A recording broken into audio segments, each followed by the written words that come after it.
Assalamualaikum warahmatullahi wabarakatuh. Pada kesempatan ini kita akan belajar tentang pertumbuhan ekonomi yang merupakan materi pelajaran ekonomi kelas 11 SMA. Kita lihat dalam gambar. Apa yang terpikirkan? Ya betul, adanya penurunan kegiatan ekonomi yang disebabkan oleh virus corona. Kenapa hal ini bisa terjadi? Mari simak baik-baik materi pada kesempatan kali ini. Kita mulai dari pertumbuhan ekonomi. Pertumbuhan ekonomi adalah proses perubahan kondisi perekonomian suatu negara secara berkesinambungan menuju keadaan yang lebih baik selama periode tertentu. Pertumbuhan ekonomi dapat diartikan juga sebagai proses kenaikan kapasitas produksi suatu perekonomian yang diwujudkan dalam bentuk kenaikan pendapatan nasional. Sedangkan Kimon Kusnat menyatakan bahwa pertumbuhan ekonomi adalah keadaan di mana suatu negara mampu meningkatkan output atau hasil produksi ekonomi berdasarkan kemajuan teknologi yang diiringi dengan penyesuaian teknologi. Adanya pertumbuhan ekonomi merupakan indikasi keberhasilan pembangunan ekonomi dalam kehidupan masyarakat. Pertumbuhan ekonomi menunjukkan pertumbuhan produksi barang dan jasa di suatu wilayah perekonomian dalam selang waktu tertentu. Semakin tinggi tingkat pertumbuhan ekonomi, maka semakin cepat proses pertambahan output wilayah, sehingga prospek perkembangan wilayah semakin baik. Dengan diketahuinya sumber-sumber pertumbuhan ekonomi, akan dapat ditentukan sektor prioritas pembangunan.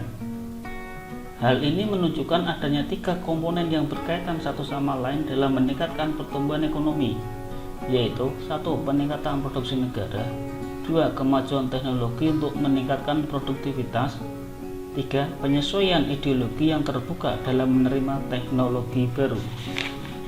Teori-teori pertumbuhan ekonomi dibagi 3. Yang pertama teori klasik, yang kedua teori neoklasik, yang ketiga teori historis. Mari kita buka satu persatu. Kita mulai dari yang teori klasik. Yang pertama, Adam Smith. Adam Smith beranggapan bahwa pertumbuhan ekonomi sebenarnya tertumpu pada adanya pertambahan penduduk. Dengan adanya pertambahan penduduk, maka akan terdapat pertambahan output atau hasil. Teori Adam Smith ini tertuang dalam bukunya yang berjudul An Inquiry into the Nature and Causes of the Wealth of Nations. Yang kedua, David Ricardo. Ricardo berpendapat bahwa faktor pertumbuhan penduduk yang semakin besar sampai menjadi 2 kali lipat pada suatu saat akan menyebabkan jumlah tenaga kerja yang melimpah. Kelebihan tenaga kerja akan mengakibatkan upah menjadi turun. Upah tersebut hanya dapat digunakan untuk membiayai taraf hidup minimum, sehingga perekonomian akan mengalami kemandekan atau stationary state. Teori David Ricardo ini dituangkan dalam bukunya yang berjudul The Principle of Political and Taxation. Berikutnya kita belajar teori neoklasik. Yang pertama, teori Joseph Schumpeter. Pertumbuhan ekonomi suatu negara terjadi jika para pengusaha mengadakan inovasi dan mampu mengadakan kombinasi baru atas investasinya atau proses produksinya. Yang kedua, teori Robert M. Solow. Robert Solow berpendapat bahwa pertumbuhan ekonomi merupakan rangkaian kegiatan yang bersumber pada manusia, akumulasi modal, pemakaian teknologi modern, dan hasil atau output. Adapun pertumbuhan penduduk dapat berdampak positif dan dapat berdampak negatif. Oleh karenanya, menurut Robert Solow, pertambahan penduduk harus dimanfaatkan sebagai sumber daya yang positif. Yang ketiga, teori Harold Lumar. Teori ini beranggapan bahwa modal harus dipakai secara efektif karena pertumbuhan ekonomi sangat dipengaruhi oleh peranan pembentukan modal tersebut. Teori ini juga membahas tentang pendapatan nasional dan kesempatan kerja. Berikutnya adalah teori historis. Yang pertama, teori Frederick List. Menurut Frederick List, pertumbuhan ekonomi suatu bangsa dilihat dari teknik produksi sebagai sumber penghidupan, terdiri dari tahapan A. Masa berburu dan mengembara, B. Masa beternak dan bertani, C. Masa bertani dan kerajinan, D. Masa industri dan perdagangan. Teori historis yang kedua adalah teori Bruno Hildebrand. Perkembangan ekonomi ditinjau dari cara pertukaran yang digunakan dalam masyarakat. Tahapan ini terdiri dari A. Masa pertukaran dengan barter atau natura. B. Masa pertukaran dengan uang. C. Masa pertukaran dengan kredit. Teori historis pertumbuhan ekonomi yang ketiga adalah teori Karl Busser. Perkembangan ekonomi ditinjau dari jarak antara produsen dengan konsumen. Tahapan ini terdiri dari A. Rumah tangga tertutup, B. Rumah tangga kota, C. Rumah tangga bangsa, D. Rumah tangga dunia. Teori historis yang kelima adalah teori dari Werner Sombart. Dibagi menjadi 3 zaman. Yang pertama, zaman perekonomian tertutup. Pada masa ini, semua kegiatan manusia hanya semata-mata untuk memenuhi kebutuhan sendiri. Individu atau masyarakat bertindak sebagai produsen sekaligus konsumen, sehingga tidak terjadi pertukaran barang dan jasa. Yang kedua, zaman kerajinan dan pertukangan. Pada masa ini, kebutuhan manusia semakin meningkat, baik secara kuantitatif maupun secara kualitatif akibat perkembangan peradaban.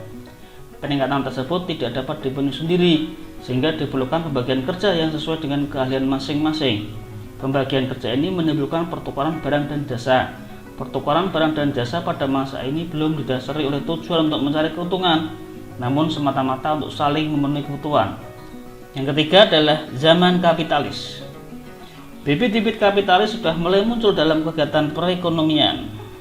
Kaum kapitalis sudah mulai menguasai organisasi perekonomian. Dibagi menjadi A. Zaman kapitalis purba. Ditandai ciri-ciri 1. Perekonomian dilakukan untuk mencukupi kebutuhan hidup sendiri. 2. Hubungan masyarakat bersifat kekeluargaan dan terikat adat istiadat. 3. Kehidupan ekonomi masih bersifat statis. 4. Kehidupan ekonomi tergantung sektor pertanian. Berikutnya yang B. Zaman kapitalis madya. Ditandai oleh ciri-ciri tujuan kegiatan ekonomi mencari keuntungan, hubungan masyarakat bebas, muncul sifat individu, kehidupan ekonomi berjalan dinamis, muncul jenis pekerjaan baru, misalnya pedagang, produksi berdasarkan pesanan, sudah dipergunakan uang sebagai alat tukar. Yang C. Zaman kapitalis raya. Ditandai dengan tumbuh kaum kapitalis yang memiliki faktor-faktor produksi. Produksi dilakukan secara massal dengan alat-alat modern. Timbul monopoli dan persaingan tidak sehat. Dan terjadi eksploitasi terhadap buruh oleh majikan. Yang D. Zaman kapitalis akhir. Ditandai dengan ciri-ciri muncul usaha untuk lebih mementingkan kesejahteraan bersama daripada kepentingan individu secara adil. Campur tangan pemerintah dalam kegiatan ekonomi dan hilangnya para majikan besar. Teori historis yang berikutnya adalah teori pertumbuhan ekonomi modern. Walt Whitman Rostow dalam buku The Stage of Economic Growth berpendapat bahwa pertumbuhan ekonomi dibagi menjadi 5 tahap. A. Masyarakat tradisional. Pada tahap ini masyarakat masih sangat sederhana. Kegiatan produksi hanya dilakukan untuk memenuhi kebutuhan sendiri dan tidak menggunakan teknologi yang modern, hanya menggunakan alat sederhana dan tidak ada pembagian kerja. B. Pra-lepas landas merupakan tingkat pertumbuhan ekonomi di mana masyarakat sedang berada dalam proses transisi, sudah mulai penerapan ilmu pengetahuan modern ke dalam fungsi-fungsi produksi baru, baik di bidang pertanian maupun bidang industri. C. Lepas landas merupakan interval waktu yang diperlukan untuk mendobrak penghalang-penghalang pada pertumbuhan yang berkelanjutan.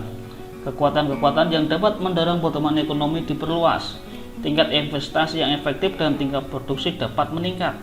Investasi efektif serta tabungan yang bersifat produktif meningkat atau lebih dari jumlah pendapatan nasional.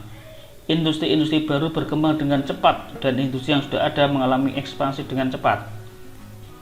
D. Dorongan menuju kedewasaan merupakan perkembangan terus-menerus di mana perekonomian tumbuh secara teratur setelah peluang usaha bertambah luas dengan penerapan teknologi modern. Investasi efektif serta tabungan meningkat dari 10% hingga 20% dari pendapatan nasional dan investasi ini berlangsung secara cepat. Output dapat melampaui pertambahan jumlah penduduk. Barang-barang yang dulunya diimpor kini sudah dapat dihasilkan sendiri. Tingkat perekonomian menunjukkan kapasitas bergerak melampaui kekuatan industri pada masa take off dengan penerapan teknologi modern. Yang terakhir atau E, konsumsi tinggi. Sektor-sektor industri merupakan sektor yang memimpin, bergerak ke arah produksi barang-barang konsumsi tahan lama dan jasa-jasa. Pendapatan real per kapita selalu meningkat sehingga sebagian besar masyarakat mencapai tingkat konsumsi yang melampaui kebutuhan bahan pangan dasar, sandang, dan pangan. Kesempatan kerja penuh sehingga pendapatan nasional tinggi. Baik, sekarang kita lihat perhitungan pertumbuhan ekonomi.